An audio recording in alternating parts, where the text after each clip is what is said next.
Don't all sit down at once. All right, over there. Y'all got a microphone or you just waving? Okay.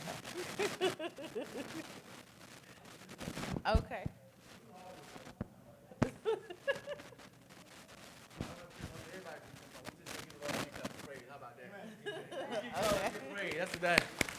Let's just give God a praise. He said, enter into his court with praise and thanksgiving.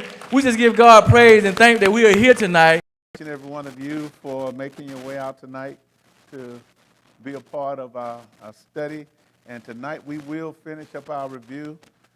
Last week we had some delightful discussion on several areas as we've been talking about the tongue, and we just kind of want to go back and kind of wrap that up before we go to this last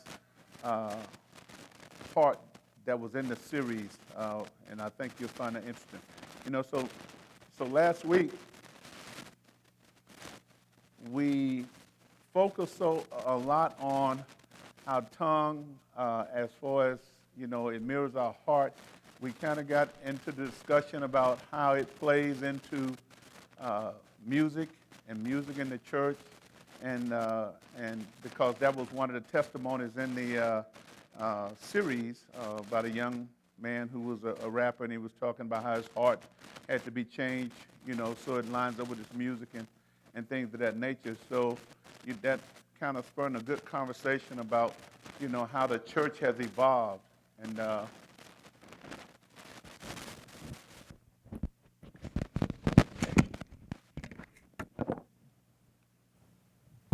amen. That kind of spawned a good conversation about how the church has evolved over the years. You know, we start thinking about how music has had an impact in the church, and now we conceded on last week that, hey, you know, when it comes to the church, depending on your culture or your background, who the artists are that may be singing or leading songs or writing music in the church, that the Christian music has kind of taken on all genres of music. In other words, you can find Christian and country music, hip-hop music, rap, rhythm and blues. You can find gospel artists in all those genres of music. And so I think that is understood, and so I did some research this week, and I was listening, and so there is now, and it's always been out there, but now it's, I guess, more mainstream, where we talk about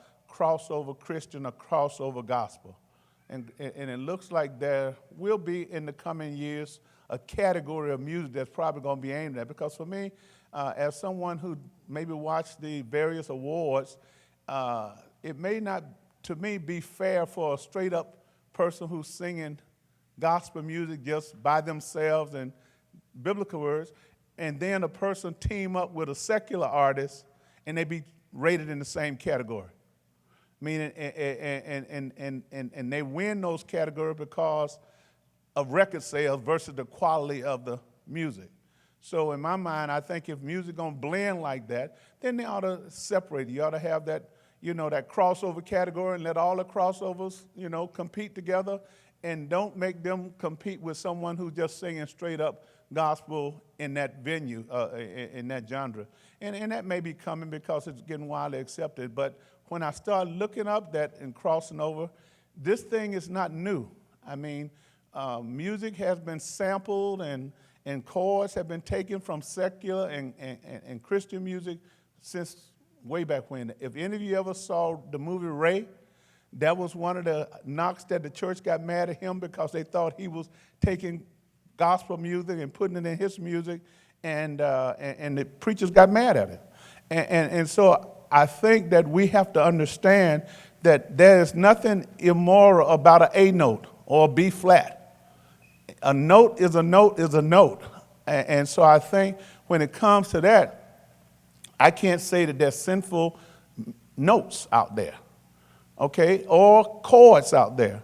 However, my comment is that the content of the song has got to be what make it a category, meaning that what's the lyrical content, what's the thought process behind it.